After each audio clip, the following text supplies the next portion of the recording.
Pleasure to be on. Great to see you.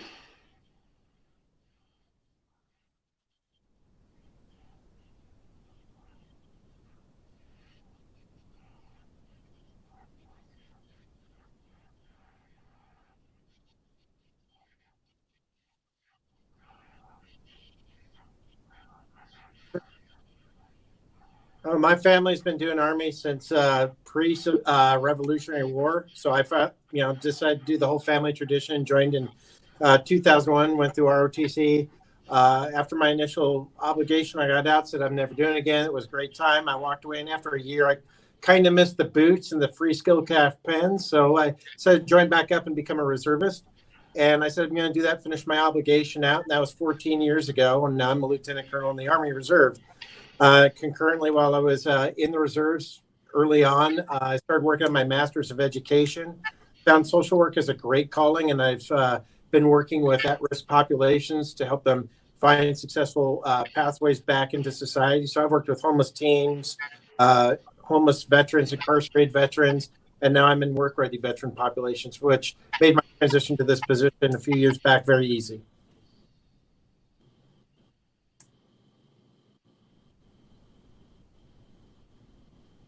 Hey, Chris, do we still have you?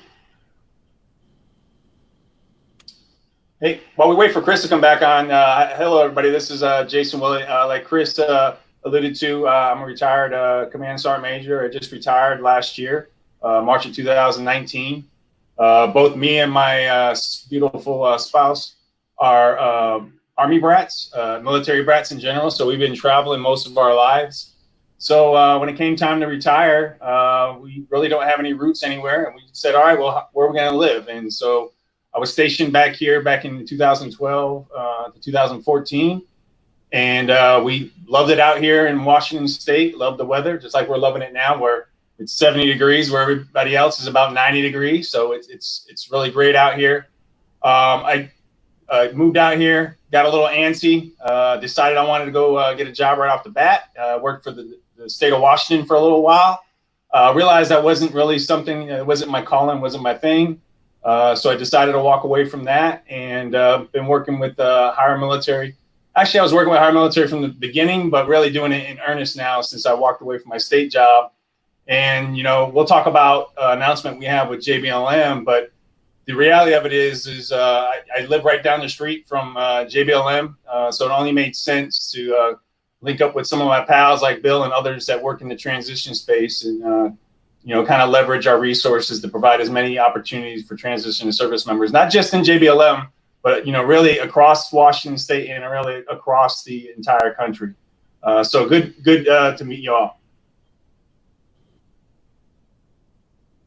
Yep, can hear you, Chris.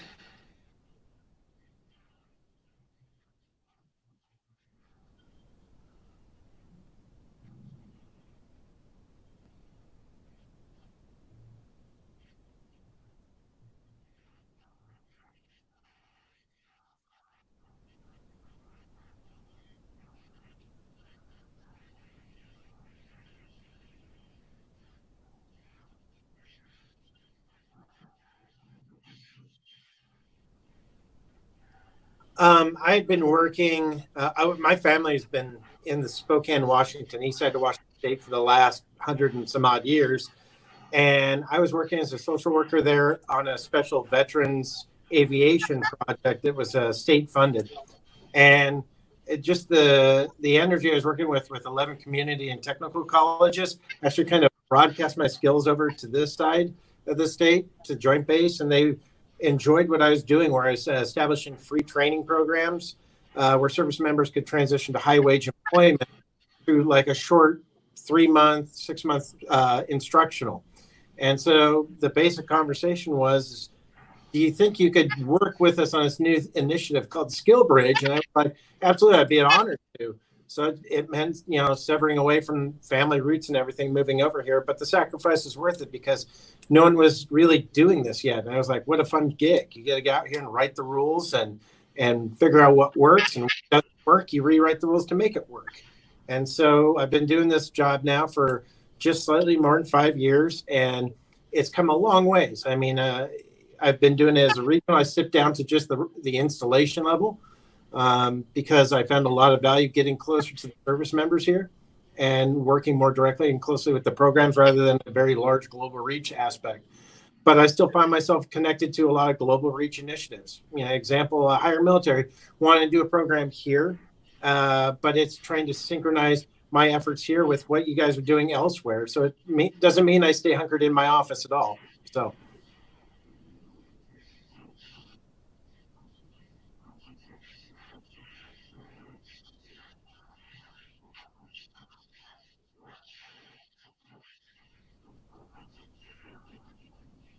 Okay. No, that sounds good, Chris. So like Bill mentioned, he mentioned HireMilitary. HireMilitary has been in existence now for just over about 18 months. And really the goal of HireMilitary is to try to provide as many internship opportunities through the DoD Skill Bridge as possible. And up until this point, we've really taken it to a global level where, the service member goes in through our website, they put in their skill set, their desired location, and then we try to match them with positions, internship positions around the country. So I was doing this for months, and meanwhile, I was still connected to my good old pals over here in JBLM, and I'm thinking to myself, I got a huge military base, and oh, by the way, I have the superstar in the CSP DoD Skill Bridge program with Bill Nolan sitting here right in my backyard.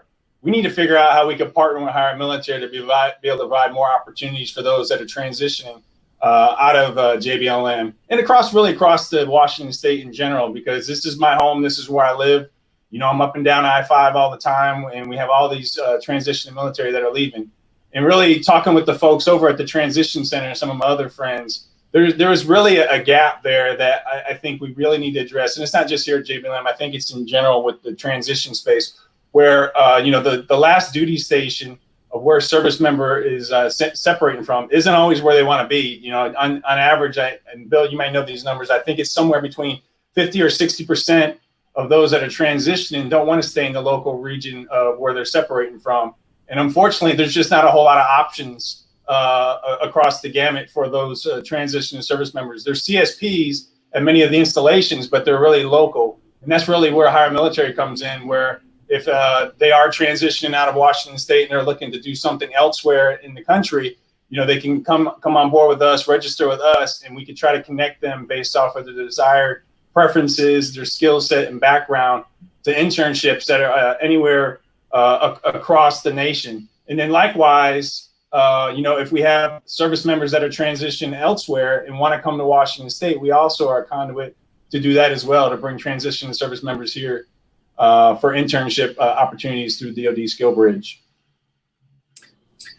Yeah, and I detail on that is that when you say that we can make this program work for pretty much any transition window, that's totally correct, because one of the biggest challenges I have as the coordinator for this installation is that we'll have service members who are trying to get into a program, but the firm dates of a cohort where it's a firm start and a firm end date and it's X amount of weeks long sometimes just doesn't align with the training windows that the service member is still obligated to participate in and the classes that they have to take for their TAP class, as well as preparing to leave the military. A flexible internship window means you can design and set this to any kind of space that was most effective for you, and you can set it to any career field you want. If you want to stay in as a paralegal, because that's what you do with our first corps, you're a paralegal here, we can set that up. You want to be a veteran technician because you're a vet here, we can set that up. I think that's the beauty about the program, is it's completely malleable to the individual. Yeah, I mean, that's really the goal of HireMilitary, is to create flexibility. I mean, the whole idea behind the whole concept of HireMilitary is to provide flexibility to the service member. And while I'm on here too, because I do engage with a lot of service members, I just want to kind of maybe clear up a couple of misnomers. One, the DoD Skill Bridge program is for the last 180 days while you're on active duty. That doesn't mean we can't lock you into an internship prior to that time. Actually, it's better for planning for you and your family to be able to lock it in a little bit earlier. Also, the preponderance of our internships aren't the full 180 days. I think a lot of times people think that, everything's lockstep at 180 days. I think on average, the internships I've been working are anywhere from about 90 to 120 days. So it really allows a lot of flexibility for the transitioning service member to be able to, provide us their timeline and skill set on our website, and really be able to partner them up with an employer that's looking for that. And a lot of times, if they get to us too late, which unfortunately too many service members are starting the process too late, we can negotiate with that employer to to right size that internship to still get them on board, whether it be for 3 or 4 months, and still give them the opportunity to use this tremendous program, the DoD Skill Bridge, which is highly underutilized across the entire force. It is. And gentlemen, I know I'm echoing. I'm going to let you run this completely, Jason, right now. Okay, got you echoing. Hey, so Bill, what other? I know you got HireMilitary, and what other things are you doing there at JBLM for the transition service members?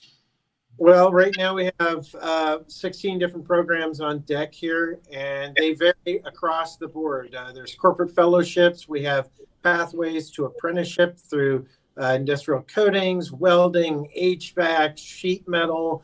We have CDLs. We have we're working on bringing on a new program that deals with construction in the fields of concrete and historical reconstruction. The fields never end. And so we always like to tell service members, like you just said, there are so many options out there and so many venues to explore. You need to come down to us as soon as possible. We need you to come down ideally 18 months out from your transition point, whether you're a first termer or you're coming up on 30 years of service. Start taking it down now to figure out your transition. When I was leaving the Army the first time as a captain in the active duty in 2005, I thought, hey, I'll just get out and I'll go on the hero's wage, which who's not going to hire me? I was a platoon leader in Baghdad. I was with 1st Armored Division. And I found out quickly, just by going it alone, I did not know how to network. I did not know how to write a resume. I did not know how to do everything needed to sell myself as a commodity to the workforce. And I failed at that. Transition is an art. I like to equate transition as like a boot camp. It took a boot camp to bring us all into the military, to learn all our skill sets. To me, you need a boot camp to prepare you to go back to civilian sector, because most of us started the military right after high school and don't have a professional work set to fall into. And this skills bridge program, or career skills as the Army calls it, is that exact intent, is to help you find that pathway to get you prepared and industry recognized for that field of service, and make you jump right into work that you're going to find meaningful and valuable. Awesome. And so I'll tell you, I think the preponderance of my time, along with all my teammates at HireMilitary, is, one thing that we really strive for is we're all passionate about helping transition service members. And I think Chris and some of my other teammates, Matt and Mike Quinn and Matt Quick, we spend the preponderance of our time probably coaching, teaching, and mentoring service members just off the pure numbers. We were not able to get every service member in an internship. But what we did though at HireMilitary is we really honed in on a target audience. And our target audience with HireMilitary is really that, within that 1 year from separation up until 90 days after separation. That way we narrowed down the population that we're servicing, so we can actually provide quality support to those that register with HireMilitary. And like you mentioned, Bill, we are highly focused on getting service members jobs through internships. While we don't do training and some of the other things that some of the other career skill programs do, you get engaged with us on LinkedIn, or you hop with us on the phone. A lot of times we're going to refer you to people that we know that could help you on that. But really what we like to do is set up an internship. And this is why this is the power of the concept that HireMilitary uses. One, we make it tailorable to each individual service member. And then two, the goal is we're placing them in an internship that really, once they separate from service, turns into a full-time job. Our numbers are about 87% hire rate, and some of that that they did not get hired was the service member had other opportunities and went other places. So that's fine with us. We want to make sure we're offering as many opportunities as possible. And, the other thing that we do as a team at HireMilitary is we look at this as, really a team effort with all of our partnered services that are out there. And when I say some of the other programs that are doing CSPs, if we can't help a service member, we're going to refer them over to where we can maybe find another opportunity for them. This isn't, in our view, this is not a competition. There's plenty of transition service members go around, and if there's like 230,000 a year, and we're only getting somewhere 5 to 10,000 DoD skill bridge opportunities a year, if the program is just too highly underutilized. So we all got to come together as a community, a transition community, and figure out how we can get more into the skill bridge program. And I think that's really our goal at HireMilitary, is get as many people into the program as possible. Yeah. Hey guys, I apologize. I'm going to jump back in here. I think I'm fixed for sound now.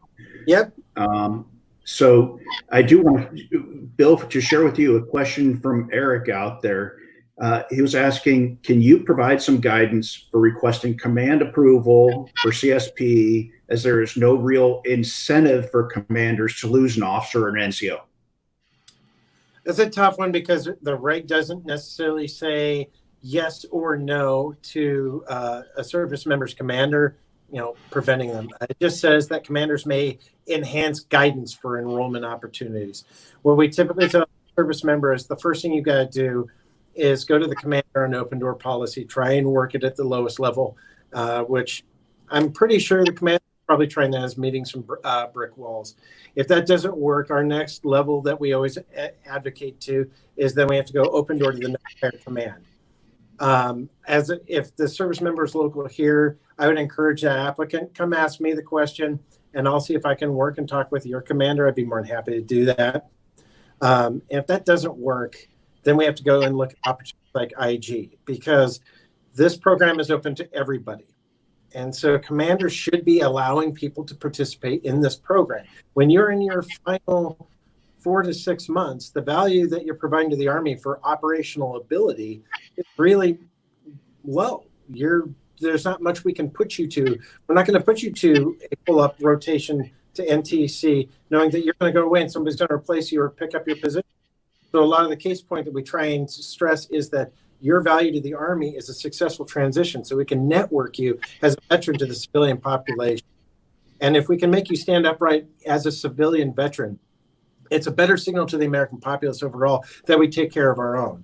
I know it's philosophical. It's not the greatest stance in the world, because probably we're looking for genuine regulation endorsement. But it comes down to articulating stuff and using your command support channels as best as you can. Hopefully, that's such a great point, and I'm glad that you brought it up. It's when we talk about why should a commander support successful transitions, successful transitions actually support successful recruiting. When Americans see service as an opportunity for future beyond the military, it makes the services more of a viable option. When they see service members who are unemployed, homeless, societal issues, that makes people not want to join the service, makes America's moms and dads not want to support their children join. So successful transitions support successful recruiting. Absolutely, 100%. Yeah.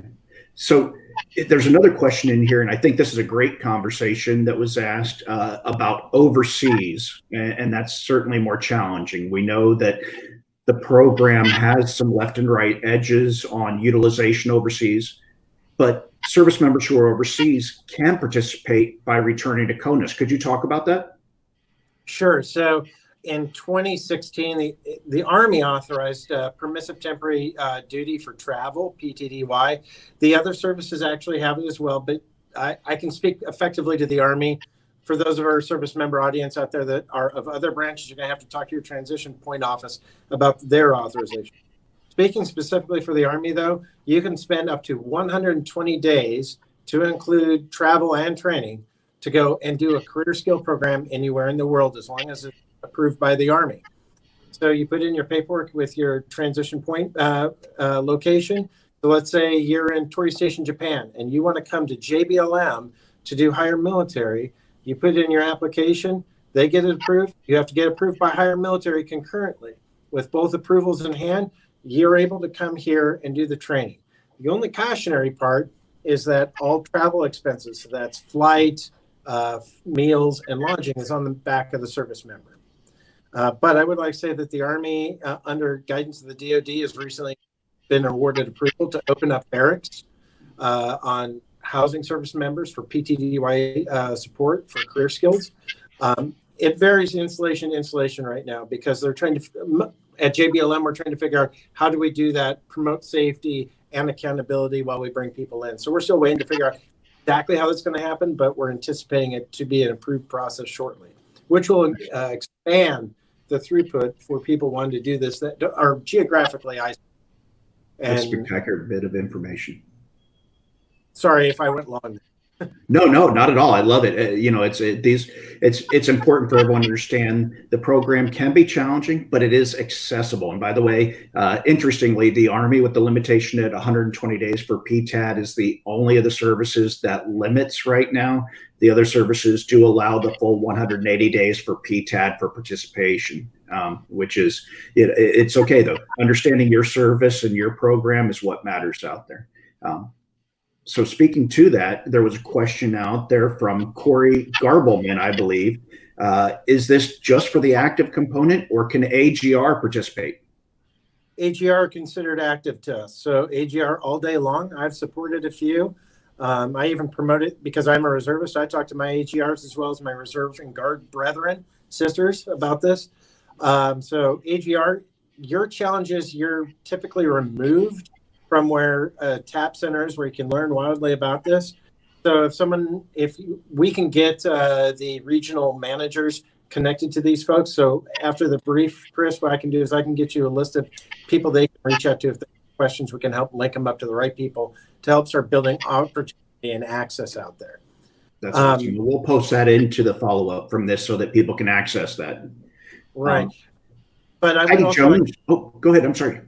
I just want to stress that Guard and Reserve can do this program, and spouses too. It just gets to be a little more complex with traditional Guard reservists doing this program because it is traditionally targeted to the military. But if you're out there and you're considering SkillBridge, look into it. I had an E4 in my military intelligence brigade do this program, and he went from an $11 an hour job to a $25 an hour contractor for Microsoft after doing an 18-week training. So as long as you plan it out and start talking and doing the research on your end, anything's possible. That's awesome. So I'm going to kick this one over to you, Jason, for a great conversation point. And I think, Bill, you probably have input as well. But Heidi Jones was asking, do all of the internships work out for the full expected time? And if they don't, what's the typical plan for service members when an organization decides to cut the internship short? Yeah, so Chris, and you could speak on this too. I have not had that experience yet. We've had some employers go into a hiring freeze. So basically we weren't able to match transition service members with them. But for the most part, we build great relationships with our employers, and really I don't think we have had any service members, quote unquote, in the pipeline or actively involved in an internship that where they were turned away. And I think one of the things we've done too with COVID in general, and we talked about overseas, we pride ourselves in being flexible. One of the things that HireMilitary done is really ramped up some remote opportunities as well. You got to adjust with the times, and I think as a society, remote's really getting ramped up across the entire sector in the job market. So we've done that. But I don't really have an answer to the issue of any of the internships being cut short. And since I've been doing this for almost the last 2 years, and I can help on that in understanding that when a company brings an intern, a service member for this program on board, the plan is for them to complete it. It really should be an exceptional event when they are withdrawn or dropped from the program prior to the completion. The expectation at the beginning of an internship from the service member, from the business, and from the military side is that we're going to complete the entire period of that. And we would want to always facilitate making that happen if there's conflict or challenge. It really should be an outside element for that to ever end short. But hey, Chris, yeah. No, I think I might have misunderstood the question, and kind of I think you kind of summed it up there too. The other thing too is, like I said, and I mentioned too, with us at HireMilitary, we're really passionate about this. So it's not just a matter of just throughput numbers. We have conversations with our service members that, what this entails is, once you get that offer and you accept, I mean, this is, in all intents and purposes, yeah, you're still on active duty, but you belong to this company for that period of time, and you follow through. And just like you said, Chris, I mean, unless there's some extraordinary circumstances, they complete all the way through. And sometimes life happens, but that's the same with any other employee that would be out there. So I think I just misunderstood the question. Sorry. Could I throw a baited question to you guys?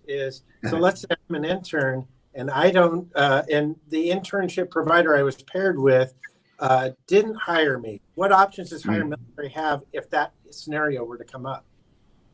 So, I mean, to be specific on HireMilitary, I would say I'm really happy. We've got about a 90% hiring conversion rate from the internships that we've partnered with at this point. But of course, it is not a job guarantee when you do an internship. And so every service member who participates in internship, should they not get that job offer, hopefully it's because they got another great job offer instead that they went after. But if not, we still have HireMilitary jobs to do direct placement with partner companies with a great list of other companies, and we work with them on that one. So it's certainly that follow through. Perfect. Yeah. So I am going to kick over to you, though, Bill.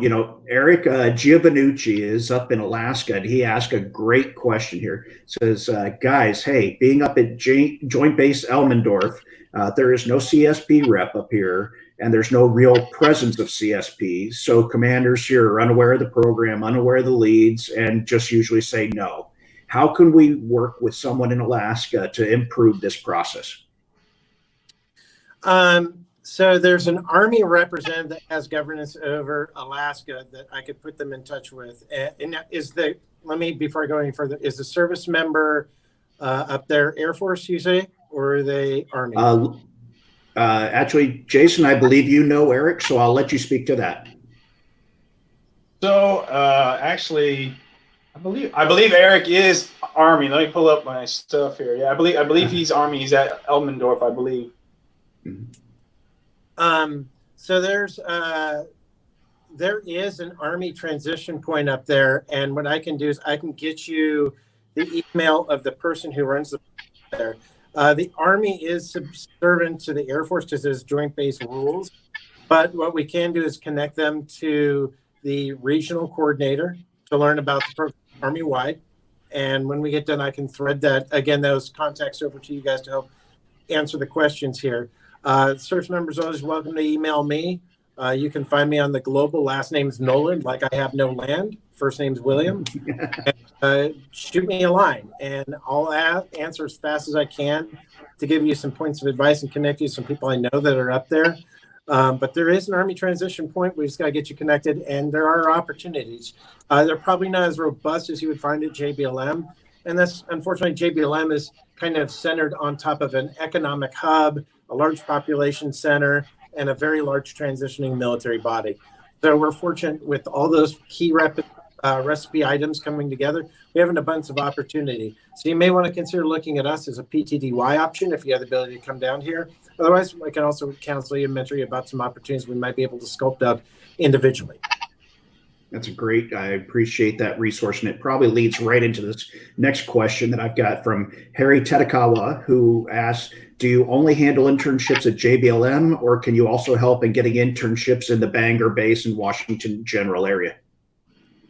I could probably give you some advice to set up the internship and do that process. So if you're at JBLM and you want to go into the Bangor area, which is the West Puget Sound for everybody that's not familiar with Washington, there's a way to do it. It's called an individual military internship opportunity. It's an incredibly cumbersome process.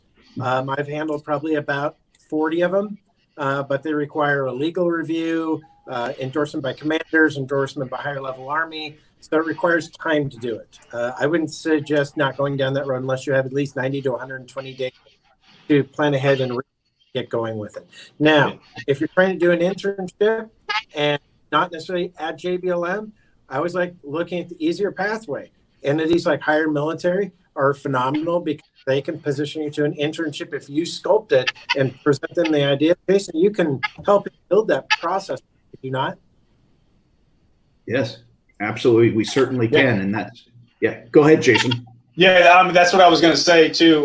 Follow up to the last topic too. I am connected with Eric. I'll follow back up with him, make sure we walk him through and get him in touch with the right folks. To get him connected. But the last question, Chris. Actually, we actually have a pretty good track record with some folks up here in the Puget Sound naval side registering with HireMilitary. And I'll tell you, if you have any questions or on how you can actually get signed up for it, don't hesitate to reach out to myself or the rest of the HireMilitary team, because we do it every day. One of the things is with HireMilitary, we have not really put a presence on any military installations at this point, and we're not really going to put a physical presence, but we are partnered now with JBLM. We were partnered with Fort Carson before, but we operate across the nation. So what's that? No, still partnered at Fort Carson. Yeah. Yeah. So I mean, we're really focused, across the nation, and we place service members from all branches into internships just about every day. And we've really got the process honed in. What happens, like with JBLM or Fort Carson, when we do a partnership with them, it just lessens the packet requirements a little bit. But it's not too complicated or too difficult to get other services from all across, even globally, to get them approved, just based off of the paperwork. We have examples of the paperwork. We walk them through the process to be able to do it. But this does bring up a good point too, as we talk about, myself. I know when I engage with service members and they show interest and we're trying to partner them with an employer. I ask them, when you're looking to start the internship, and this is part of that whole backwards planning transition. And a lot of them just, I want to start next week. Well, it doesn't work that way.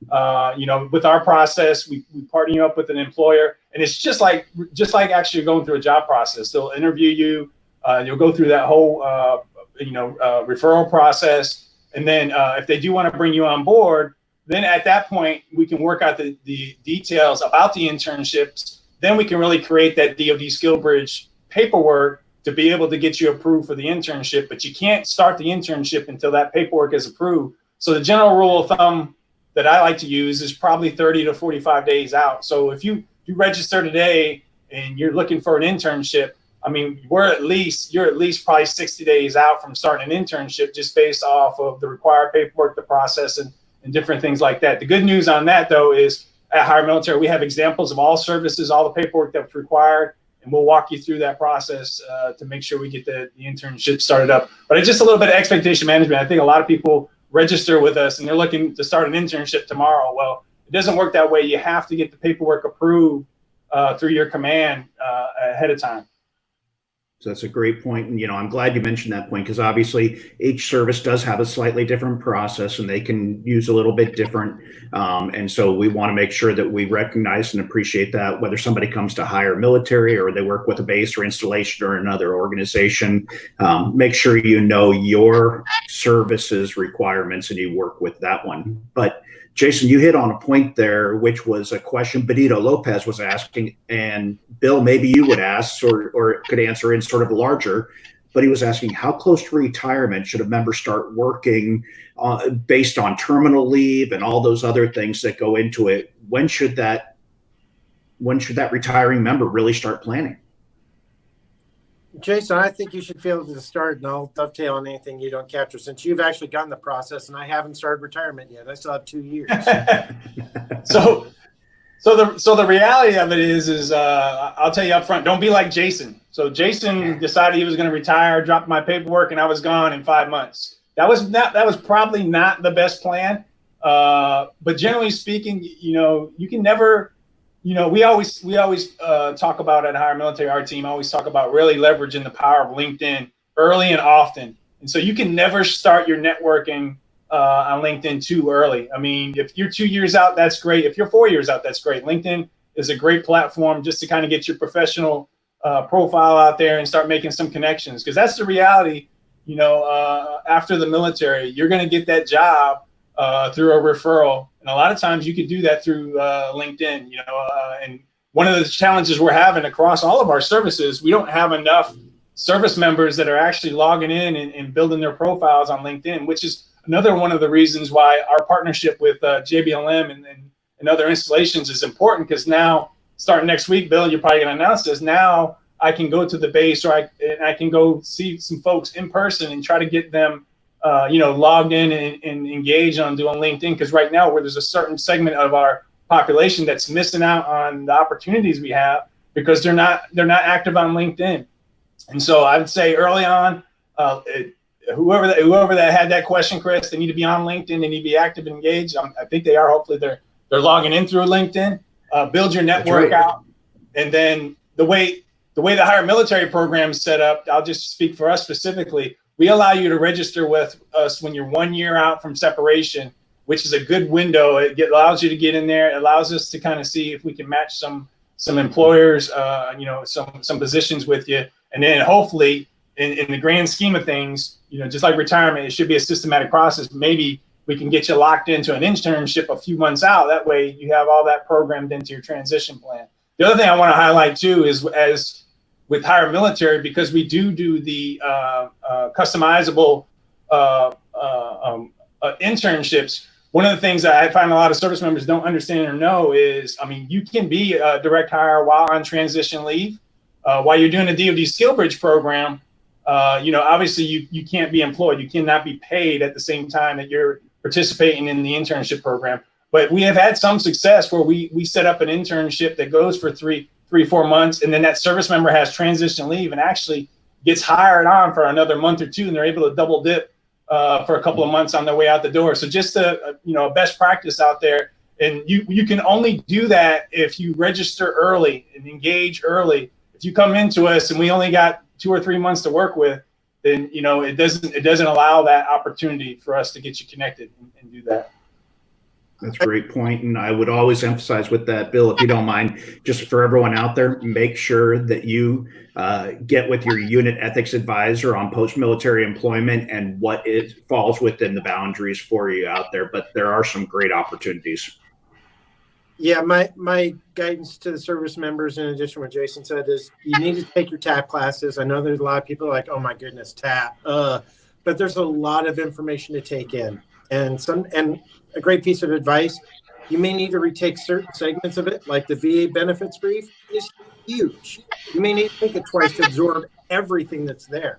So I'm always an advocate 24 months up for retirement, because there is a lot you have to do. And it's not like you're doing it every day for that last 2 years, but you need to phase it in. It is a very long and painful process to a certain degree, but the more you can break it out in manageable chunks, the easier retirement gets to conceptualize.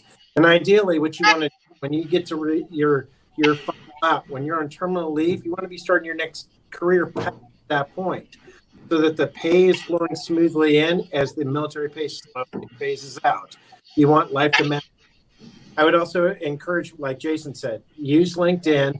Start figuring out what groups, veteran advocacy, veteran fellowship, are in the community you're going to propose to transition to. Start looking at your resources, network options in that area. You can figure out what lifelines and resources you can jump into now. Start developing that dialogue, and LinkedIn does a great job of that. And if you're seniors, push on your juniors to start LinkedIn. There's no reason why we have to wait for transition to start using LinkedIn. It's all about the spheres of community you access. If you start using it now at your 15th year before you're 20, you're just developing those skills now, getting better and tuned with your peers. That's all. Hey, Chris, I absolutely love that. Yeah, go ahead, Jason. Yeah, I just like to branch off of that topic. You kind of threw that to me at first, and I talked about LinkedIn and networking. You can never do that too early. The other thing that we really suck at as we transition out of the military is figuring out what we want to do next. I'm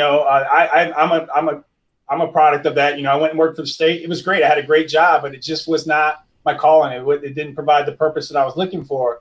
And what I would tell folks that are transitioning, whether you're 2 years, a year, wherever you're at in that process, find a mentor, because that's really what's going to help you with your transition, is finding a mentor in a career field that you think you want to go into, because they'll be able to walk you through and really narrow in what you're looking to do, because transition can feel overwhelming. So anything you can do to narrow what you're looking to do, whether it's location or career field, is going to help. And that mentor can walk you through that process, make sure you're not taking certifications that you don't need, or anything that's out there. So that networking along with mentorship is very important. And here's a little secret: nobody on active duty can be your mentor.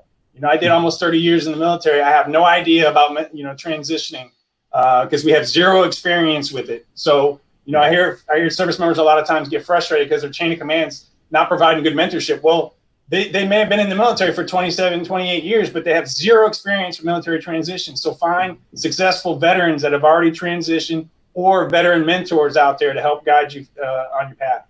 That's so important. And, going back to, I think, that concept, I tend to refer to it as career length transition readiness, really thinking of your career continuum, not starting a new chapter after the military, but it's just a continuation of your career. And if you're not preparing years in advance, just like nobody makes lieutenant colonel or sergeant major by thinking of it 30 days in advance, you're not going to have that continuation of your career unless you plan and really go years in advance to make that happen. And so I love that point. I want to hit a couple of questions that came up out there. Jay Johnson had asked, is HireMilitary an approved CSP at Fort Hood or Fort Bragg? And to answer your question, Jay, HireMilitary is not an installation CSP at either of those, but we do have the ability to work with those installations for placement on the CSP program. And a lot of our partners are really nationwide, so we have great opportunities.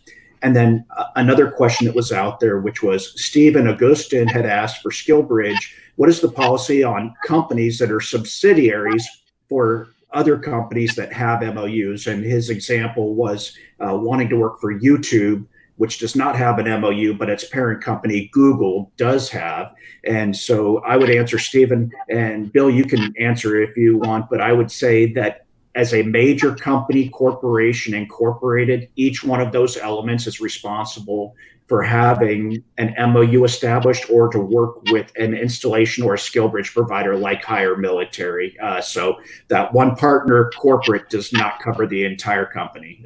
Bill, do you have any thoughts on that? Yeah, you hit it right on, because the DoD is all about partnering direct in whether it's Army or the DoD at large scale. So I would say if there's a way that HireMilitary could be brought into the dialogue on that one, there might be a way to HireMilitary help establish, broker that program for you. It would be the easiest way to make that happen. If not under that, the individual internship program, if you're Army, we could probably make it work that way. But again, that's a very laborious and slow process. And I defer always to the easy road, which internship opportunities like HireMilitary are fantastic at that. Awesome. That's spectacular. Well, gentlemen, we're just about up to 45 minutes, and I appreciate your patience with the sound, but this has been a great conversation. We've been able to answer some great questions. There's a lot more in the discussion that we haven't touched on, and I apologize that we didn't get to answer every question, but I really appreciate the conversation. We'll make sure that Bill is tagged into this post so you can reach out to him. And of course, I and Jason are always available anytime. So I'd love to throw it over to you guys for some last wrap-up thoughts. So how about you, Jason? I really appreciate your time, Bill. I really appreciate this opportunity to really, talk to the broader audience about what we're doing and with our partnership with JBLM. And what I would say, Chris, is, I'm here in Washington State. There's a huge transition population that's here in Washington State. While HireMilitary, we are laser focused on providing nationwide opportunities. I'm here. I'm a Washingtonian. If you're in Washington State, whether you're a transitioning service member or whether you're an employer looking for some great, top-notch military talent that's transitioning out, feel free to reach out to me. At the end of the day, our goal is to get as many transitioning service members into some great opportunities as possible. And I'm here in Washington State and can do that. And we can find opportunities anywhere in the nation. And I just want to thank you, Chris, and Bill, for taking the time to have this great discussion today. Awesome. Really appreciate that, Jason. Bill, star man of the hour. Any wrap up thoughts from you? Just that for all the people that are going through transition or about to start, remember it's your plan. It's what you want to do. It's your next career move. Start taking the time and research. Doesn't matter what your rank is, how much experience and time you have. The opportunities open up to those that do the work to figure out what the steps are. Be prepared. Complete all the application steps for the civilian provider as well as the military program, and be prepared that they have to happen almost concurrently. If you're a military leader out there, you haven't separated, you're still in for a while, but you don't understand this transition process, connect with us. We're your allies to help you figure out how this works so you can use us as an asset and not as the opposite. So those would be my closing points. Those are great points, and I really appreciate you bringing those up, and I love that. And so I want to thank both of you for spending time with us here today. This has really been a great conversation. I think we've had some good content, and I look forward to follow-up conversations coming. I want to say thank you to everyone who's joined us today, whether you're watching live or whether you watch the recorded stream later on. We really appreciate your engagement, and we're here to help you in any way we can. So I hope you'll come back and join us every week on Thursday at 1 p.m. Pacific, 4 p.m. Eastern, right here, talking with different employers, service officials, and people who can help you understand how to better prepare for your transition. I hope you all have a great week and a great weekend ahead. Stay safe, and I look forward to seeing you all next week. Take care. Bye.